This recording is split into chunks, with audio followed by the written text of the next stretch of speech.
অনেকেই আমাদের কাছে বারবার জানতে চেয়েছেন আমরা ঠিক কিভাবে এবং কোন পরিবেশে আমাদের মশলাগুলো তৈরি করি। মূলত আপনাদের সেই কৌতূহল মেটানো এবং আমাদের কাজের সম্পূর্ণ স্বচ্ছতা আপনাদের সামনে তুলে ধরার জন্যই আমাদের আজকের এই ভিডিও। কিছুদিন আগেই আমাদের স্পেশাল গরুর কিমার ঝালমুড়ি মশলা এবং গরুর ভুঁড়ির ঝালমুড়ি মশলা বাজারে এনেছি, আর তারপরেই আপনাদের কাছ থেকে আমরা যে অভাবনীয় সাড়া পেয়েছি তা সত্যি আমাদের কল্পনারও বাইরে ছিল।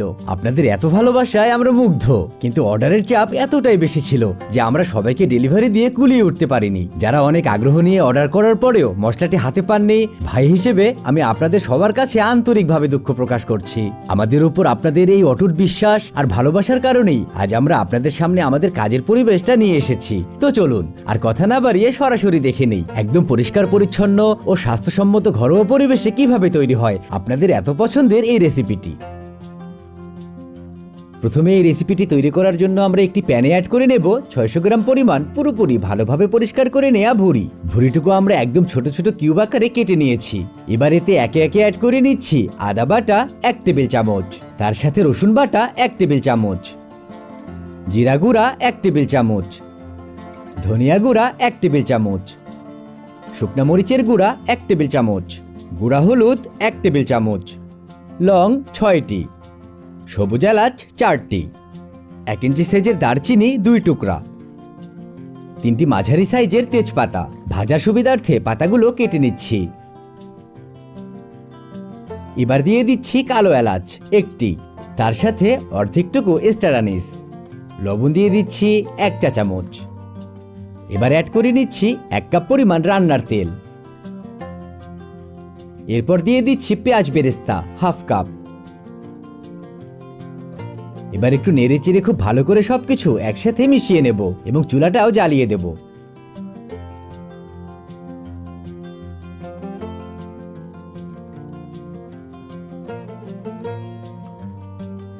সবকিছু ভুঁড়ির সাথে ভালো করে মিক্স করে নেওয়া হলে এবার আমরা এতে অ্যাড করে নেব 2 কাপ পরিমাণ পানি। পানিটুকু অ্যাড করে নেওয়া হলে এবার চুলার আঁচ মিডিয়াম টু হাই হিটে রেখে আমরা সবকিছু একটু নেড়ে চেড়ে নেব। এবার ঢাকনা দিয়ে ঢেকে দেবো একদম 40 মিনিটের জন্য। এই সময়ের মধ্যে ভুঁড়িটুকু পুরোপুরিভাবে সেদ্ধ হয়ে যাবে, শুধু এর মাঝে কয়েকবার করে নেড়ে চেড়ে আবারও ঢাকনা দিয়ে ঢেকে দিলেই চলবে।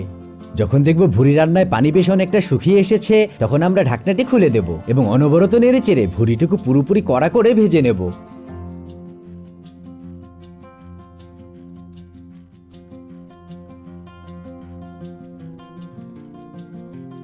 ভুঁড়ি রান্নার থেকে এই রান্নাটা একটু ভিন্ন হবে, আর ভুঁড়িগুলো বেশ কড়া করে ভাজতে হবে। তার কারণ হলো ভুঁড়ির ভিতর যদি পানি থেকে যায় তাহলে মশলা খুব অল্প সময়ে নষ্ট হয়ে যাওয়ার একটা সম্ভাবনা থাকবে। তবে যদি ভুঁড়িগুলো বেশ অনেক সময় ধরে রান্না করা হয়ে থাকে তাহলে দেখবেন আপনি বেশ অনেক দিনের জন্য মশলাটুকু সংরক্ষণ করে খেতে পারবেন। আশা করি দেখতেই পারছেন ভুঁড়ি রান্না থেকে কিন্তু পানি পুরোপুরিভাবে শুকিয়ে গেছে, তার সাথে ভুঁড়িগুলো একদম পারফেক্টভাবে ভাজা হয়েছে। আমাদের ক্ষেত্রে ঢাকনা খোলার পর থেকে এই পর্যন্ত ভেজে নিতে 20 থেকে 25 মিনিট সময় লেগেছে। আশা করি দেখতেই পারছেন ভুঁড়িটুকু ভাজার পর ঠিক কেমনটা দেখাবে। এবার আমরা সম্পূর্ণ ভুঁড়ি রান্নাটুকু তেল সহ একটি আলাদা পাত্রে তুলে নেব।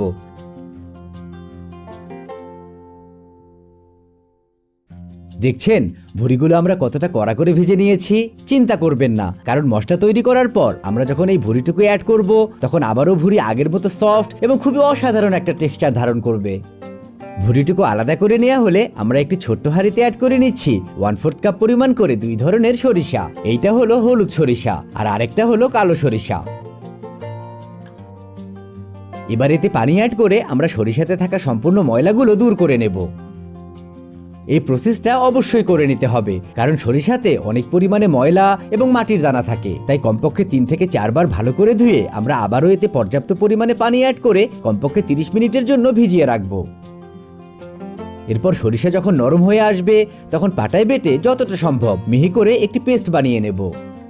এরপর আমরা আরও একটি পাত্রে একে একে অ্যাড করে নিচ্ছি ধনিয়া গুঁড়া 3/4 কাপ, তার সাথে শুকনা মরিচ গুঁড়া 1/4 কাপ, একই সাথে অ্যাড করে নিচ্ছি হলুদ গুঁড়া 1/2 কাপ। এবার এই সম্পূর্ণ মশলার ভিতরে অ্যাড করে নেব 3 কাপ পরিমাণ পানি। পানিটুকু অ্যাড করে আমরা সবকিছু একসাথে একটু মিশিয়ে নিচ্ছি। আর এভাবে মশলা ভেজানোর কারণে মশলার কড়া গন্ধটা কেটে যাবে, যার কারণে এত মশলা এক হবার পরও খাবার সময় খুব বেশি একটা ঝাঁজ আসবে না। এবং তার সাথে মশলা ভেজালে এই গুঁড়ো মশলাগুলো নরম হয়ে রান্নায় অসাধারণ একটা বাটা মশলার স্বাদ অ্যাড হবে। এবার মশলাটা তৈরি করার জন্য আমরা একটি বড় রান্নার হাঁড়িতে অ্যাড করে নিচ্ছি 5 কাপ পরিমাণ তেল। আমরা বেরেস্তা ভাজা তেলটুকু এর সাথে অ্যাড করে নিয়েছি। এবার তেল কিছুটা গরম হয়ে আসলে এতে অ্যাড করে নিচ্ছি 4 কাপ পরিমাণ কাঁচা পেঁয়াজ বাটা। এবার চুলার আঁচ মিডিয়াম হিটে রেখে আমরা এই পেঁয়াজ বাটাটুকু 1 ঘন্টা 30 মিনিটের জন্য অনবরত নেড়েচেড়ে রান্না চালিয়ে যাব। চুলার আঁচ এই সময় খুব বেশি রাখা যাবে না, কারণ আমরা এই পেঁয়াজ বাটাটুকু ঠিক পেঁয়াজ বেরেস্তার মতো করে ভেজে নেব। জাল বেশি হলে পেঁয়াজের পানি না শুকিয়ে পেঁয়াজ পুড়ে যাবে, যার কারণে রান্নার স্বাদ একদমই নষ্ট হয়ে যাবে। রান্নাটি খেয়াল করলে আপনারা দেখতে পারবেন যে পেঁয়াজ বাটাটা ধীরে ধীরে রং পরিবর্তন করতে শুরু করেছে, আর এই জিনিসটা এভাবে ধীর গতিতে হওয়াটা খুবই গুরুত্বপূর্ণ। পেঁয়াজ বাটা এভাবে কষানোতে প্রথমত পেঁয়াজে থাকা পানি সম্পূর্ণ শুকিয়ে যাবে, যার কারণে মশলা সহজেই নষ্ট হবে না। দ্বিতীয়ত পেঁয়াজ এভাবে কষানোর কারণে দেখবেন পেঁয়াজের কড়া ভাবটা দূর হয়ে শুধু এর ভেতরের মিষ্টি ভাবটা ধরে রাখবে, যার কারণে মশলা দিয়ে মুড়ি মাখালে খেতে খুবই দুর্দান্ত স্বাদের হবে।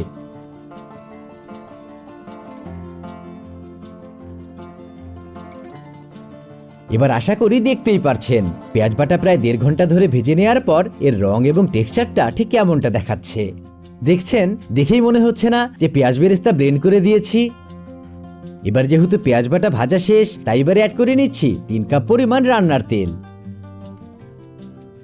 তার সাথে অ্যাড করে নিচ্ছি 1/2 কাপ পরিমাণ আদা বাটা এবং সাথে দিয়ে দিচ্ছি 3/4 কাপ পরিমাণ রসুন বাটা। এই বাটা মশলাটুকু অ্যাড করে আমরা আরো কমপক্ষে 20 মিনিটের জন্য ভেজে নেব, যেন এর থেকেও কাঁচা ভাবটা দূর হয়ে যায় এবং অসাধারণ একটা ঘ্রাণ বের হতে শুরু করে।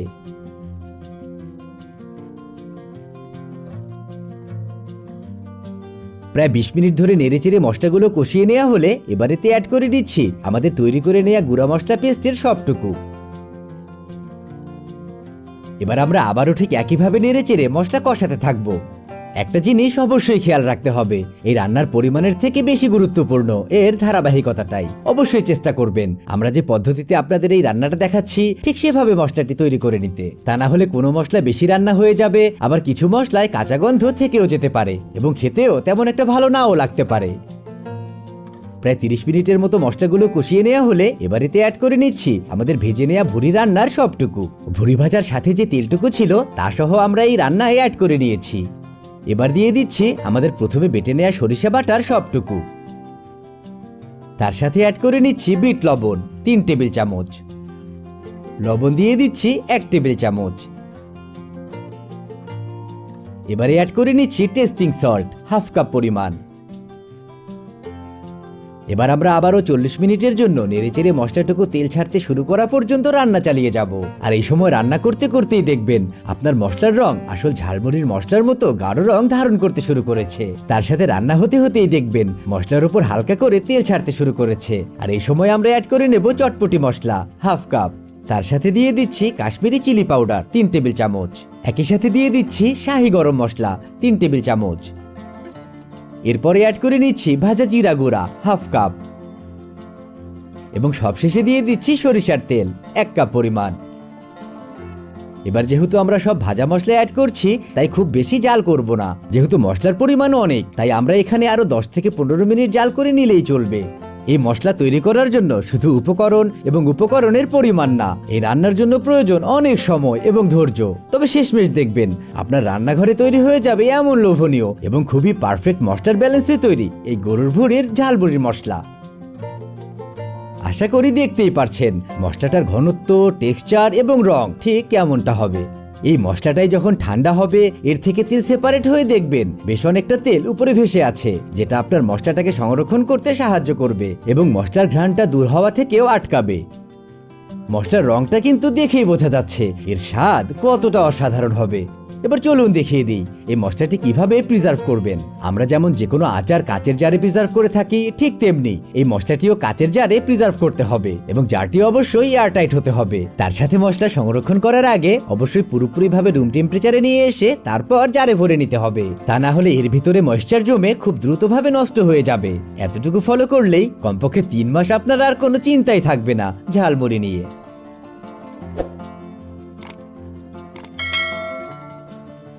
এবার মুড়ি, চানাচুর, পেঁয়াজ, মরিচ, লেবুর ছাল এবং যা যা আপনার মনে চায় অ্যাড করে তার সাথে আপনার মন মতো মশলা অ্যাড করে আমাদের স্টাইলে মুড়িটুকু ঝাঁকিয়ে ঝাঁকিয়ে নিলেই তৈরি। আচ্ছা বলুন তো, দেখে কি মনে হচ্ছে না আমাদের এই ঝালমুড়ি মশলাটা কতটা ইউনিক এবং কতটা স্বাদের? কে না চাইবে বাসায় বন্ধু বান্ধব আসলে এমন মজার একটা মুড়ি মাখা করে খাওয়াতে? গল্পের আসর বসানোর আগে যদি বোল ভর্তি এমন ঝালমুড়ি থাকে তাহলে তো কথাই নেই। আর এই আয়োজন তখনই সম্ভব যখন আপনার ঘরে আমাদের মতো এই মশলাটা বানানো থাকবে। যেমন আসর জমবে তেমনই জমবে আপনার হাতের তৈরি মশলার স্বাদের প্রশংসার গল্প। তার সাথে আপনাদের যদি মনে হয়ে থাকে এই মশলাটি তৈরি করতে আপনাদের বেশি সময় লাগবে বা এত উপকরণ আপনাদের হাতের কাছে অ্যাভেলেবেল না, তাহলে কোনো চিন্তাই নেই। এই সেম রেসিপিটা ফলো করে আমরা একদম ঘরোয়া পরিবেশে এবং অসাধারণ এবং দুর্দান্ত স্বাদের মশলাটি তৈরি করেছি আপনাদেরই জন্য। এর স্বাদ থেকে শুরু করে এর ঘ্রাণ সবকিছু এতটাই পারফেক্ট যে আপনি একবার অর্ডার করলে বারবার অর্ডার করতে থাকবেন। আর বাসায় মেহমান আসলে এটা একটা পারফেক্ট সলিউশন। মুড়ির সাথে মেশাবেন আর সার্ভ করবেন, দেখবেন পেঁয়াজ, মরিচ আর মুড়ি ছাড়া কিছুই প্রয়োজন হবে না। তাই আপনারা যদি অর্ডার করতে চান তাহলে এখনই ভিজিট করুন আমাদের নিজস্ব ওয়েবসাইট ekchimti.com এ। তা না হলে আমাদের মেসেজও করতে পারেন হোয়াটসঅ্যাপে 0184123469 এই নাম্বারে। সারা বাংলাদেশেই ডেলিভারি দেওয়া হচ্ছে আর আপনাদের জন্য চলছে আকর্ষণীয় ডিসকাউন্ট। তার সাথে যদি আপনারা 1500 টাকার অর্ডার করেন তাহলে পেয়ে যাবেন সারা বাংলাদেশে ডেলিভারি সম্পূর্ণ চার্জ ফ্রি। শুধু মশলা যে তাই না, আমাদের কাছে পেয়ে যাবেন দৈনন্দিন রান্নার জন্য যে কোনো মশলা সবচেয়ে ভালো গ্রেডের। আমরা পরিমাণ না, আপনাকে কোয়ালিটি পৌঁছে দেব। আশা করি আপনাদের সবার আমাদের এই মশলা রেসিপিটি দেখে ভালো লেগেছে। ট্রাই করে আমাদের জানাতে ভুলবেন না আপনাদের কেমন লেগেছে। আজকে এই পর্যন্তই। ভালো থাকুন, সুস্থ থাকুন, রান্না করুন। ধন্যবাদ।